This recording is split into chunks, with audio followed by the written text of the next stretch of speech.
Um. Oh shit. Yeah. I had a couple stories saved. Let's see. We had a couple more. So the World Baseball Classic is actually going on right now. The what? The World Baseball Classic. So think of it as like the FIFA World Cup, but just Mm. for baseball. Um, there was so the U.S. played Cuba and they Yeah. won big time. Fuck communism. But uh,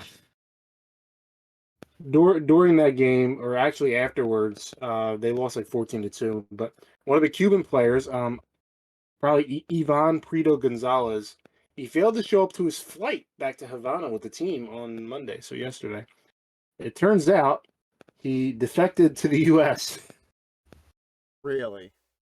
So he is the first, because the World Baseball Classic's only been going on for like the last 20 years, maybe like Yeah. 15, 16 years. So there's only been like four of them to this point, but he is the first one to defect while he's in the country. So the whole team got on the plane to go back to Cuba, and he's like, "Just gotta stay here." Baseball player defects after. Like, imagine getting humiliated at a sport you genuinely care about, and then one of your players is like, "I'm just gonna not go home.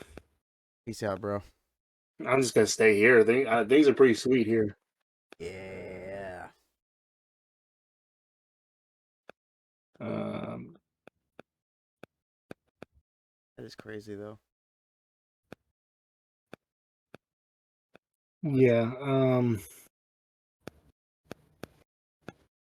The decision by Prieto to defect from Cuba is one that many baseball players have done before him. The MLB is riddled with players who found a way to get over to the U.S. in order to live their dreams as a professional baseball player, as Cuba still does not allow it to happen.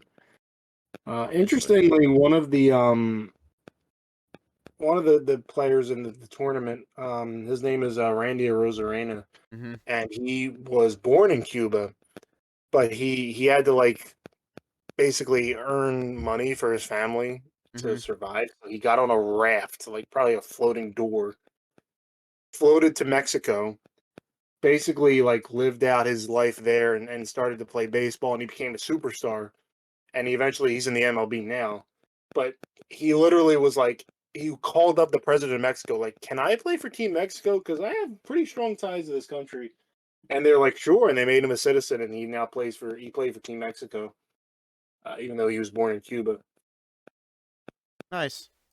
Because he was like I had to come to Mexico because I couldn't do this in Cuba. They wouldn't allow me to, you know. Um, the World Baseball Class has been pretty great to watch, honestly. If you're a baseball fan and you're listening, I'm sure you know about it. And it's a great, entertaining thing to watch.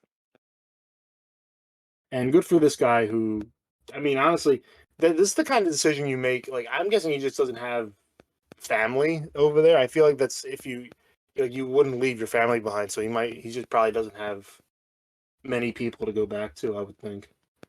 I don't know, man. You don't know. I mean, Maybe. to make that decision to leave, like, I mean, that's pretty big because he can't go back. He's No. done.